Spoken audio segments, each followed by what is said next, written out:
Hello, my name is Austin Lee, Simon. Leandro Escobar. Nathan. and this is our comprehensive policy framework for OLPS banking. The first policy that we're going to talk about is the Computer Data Systems Access Policy. I'll start with the scope of our access control policy.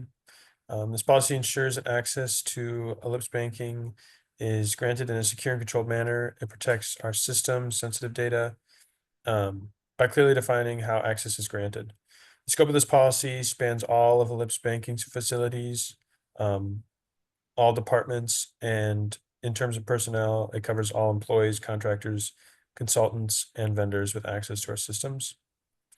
Our key stakeholders on this document include information security, human resources, legal compliance, audit, risk management, and data management, all of whom play a role in enforcing or supporting this policy.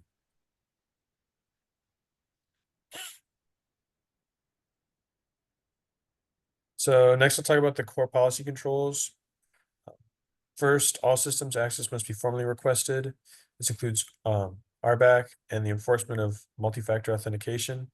We'll conduct regular access reviews and periodic audits to ensure that all proper access levels are maintained.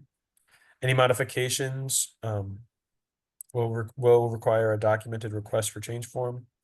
Additionally, the access approvals will go through both an employee's manager and our information security team. In keeping with the principle of least privilege, access will always be limited to what is necessary for each role. Deactivation of access will be quick following any termination or role change.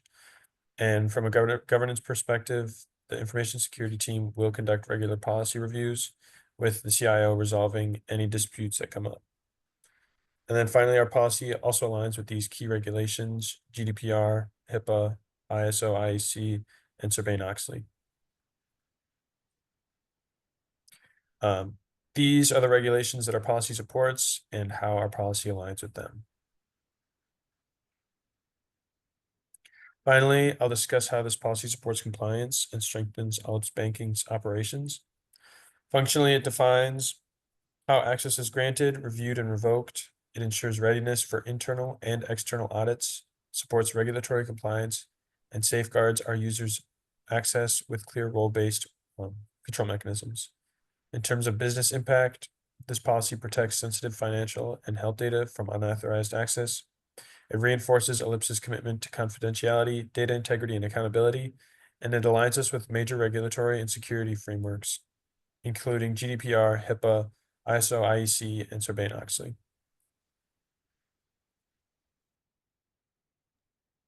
All right, and I was in charge of policy number 2, which is computer data systems change management. So this policy outlines how OLPS Bank will manage changes to its computer and data systems in a secure and controlled way.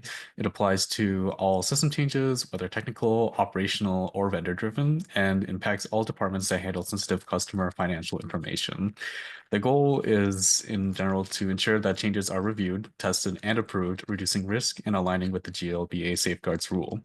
In terms of the stakeholders, we have the IT operations team, cybersecurity team, compliance and legal departments, business unit managers, and as of course, the external vendors and contractors. Our policy also includes several key controls. First of all changes must go through a formal request for a change process with approval from the change advisory board. Each change must be tested in a separate environment before going live, and every request must include a backup plan in case the change fails. We also ensure that emergency changes are logged and reviewed and that all change activity is auditable. These controls all align with the industry standards like NIST SP 800-128 and ISO 27701 and directly supports GLBA's requirement to safeguard customer data. And here are all the applicable regulations regarding my policy. While our primary focus is GLBA, this policy also overlaps with other frameworks like SOX and GDPR. All of them share a common goal to ensure customer information is handled securely and that institutions are accountable for how the systems change over time. Overall, this policy helps protect OLPS Bank from data breaches, system outages, and audit failures. It reinforces internal accountability, supports regulatory readiness, and keeps our systems secure. By prioritizing structure and documentation, we meet GLBA standards while supporting the bank's long-term operational integrity.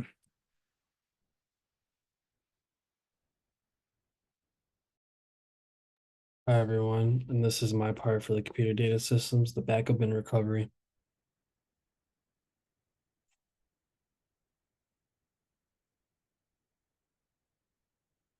So right here for the policy scope, and then right here you see the policy statement. All PS banking is here for setting up and upholding backup and recovery program as it's essential for computer systems and data.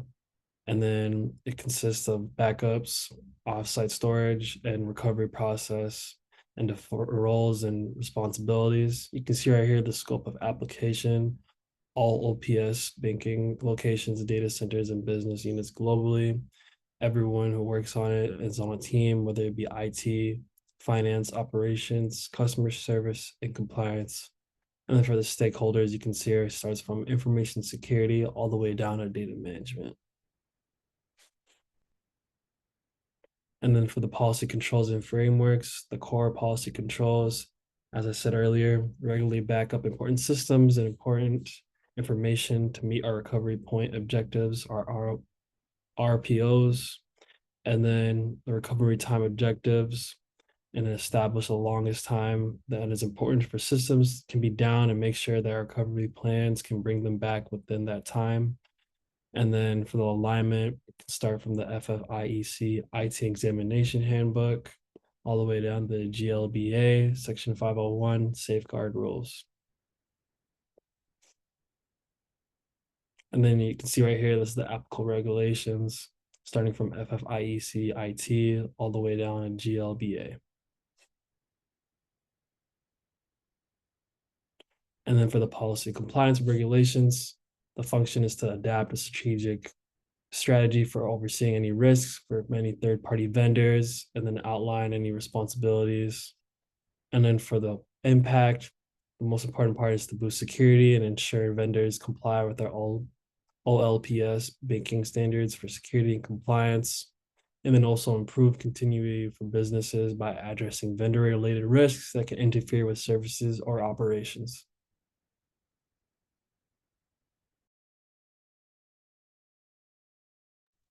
Hello, I've been tasked with the data classification policy.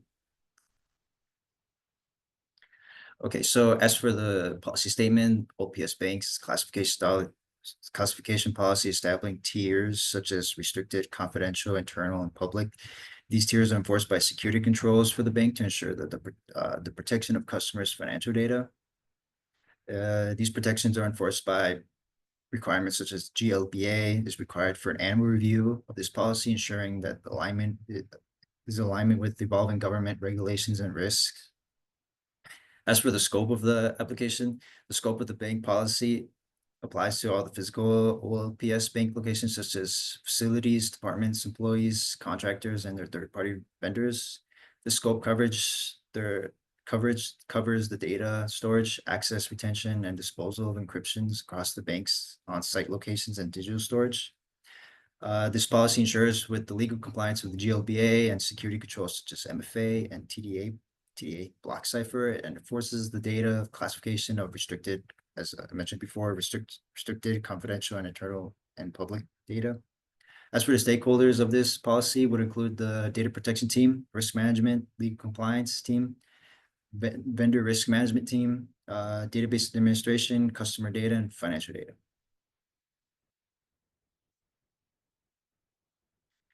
Okay, so as for the core policy controls would include data classification policies, such as I mentioned before, restrictive, confidential, internal, and public. All of the OLPS banks workforce are required for mandatory training of data handling.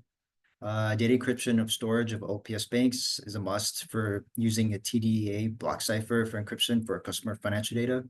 And lastly, OLPS bank risks and compliance are to be reviewed annually for regulatory and regional updates. As for the regulatory alignment, such as the GLBA, NIST Cybersecurity Framework, NIST SP 800, and finally the Payment Card Industry Data Security Standard.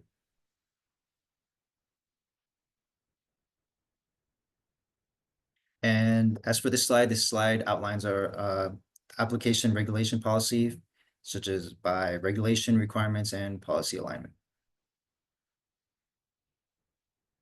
And finally, the policy functions such as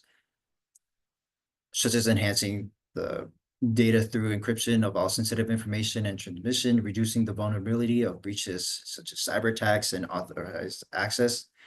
The data classification policy function of operational functions of all the workforce in the efforts to reduce human errors, such as mishandling of sensitive data. Regulation compliance would also allow the bank to meet the requirements of the data classification policy that will align with the GLBA, NIST, PCI DSS. This will help the bank's legal penalties and fines. And lastly, the customer trust would be ensured by the policy by demonstrating the bank's commitment towards their data protection. And as for the policy impact, it would improve the bank's infrastructure. Policy will help with regulatory compliance. Operational impact of OLPS workforce would be safeguarded by the training regimen requirement. And lastly, improving the reputation of the banks with customers.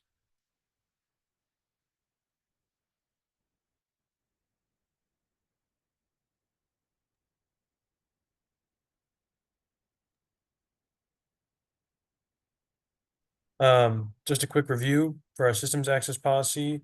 It enforces least privilege, access reviews, and authentication controls, and it aligns with GDPR, HIPAA, ISO, and Sarbanes-Oxley. And for the change management, it controls system modifications to reduce risk and maintain uptime, and it best reflects the practices of NIST, SP 800, ITIL, ISO, and GLBA. As per the data classification, categorizes and safeguards data based on sensitivity, and also ensuring the compliance with the GLBA and supports encryptions and access management. And then for the backup and recovery, it ensures timely recovery and resilience through top of the line backup strategies. It also aligns with the FFIEC, ISO, and NIST, and GLBA.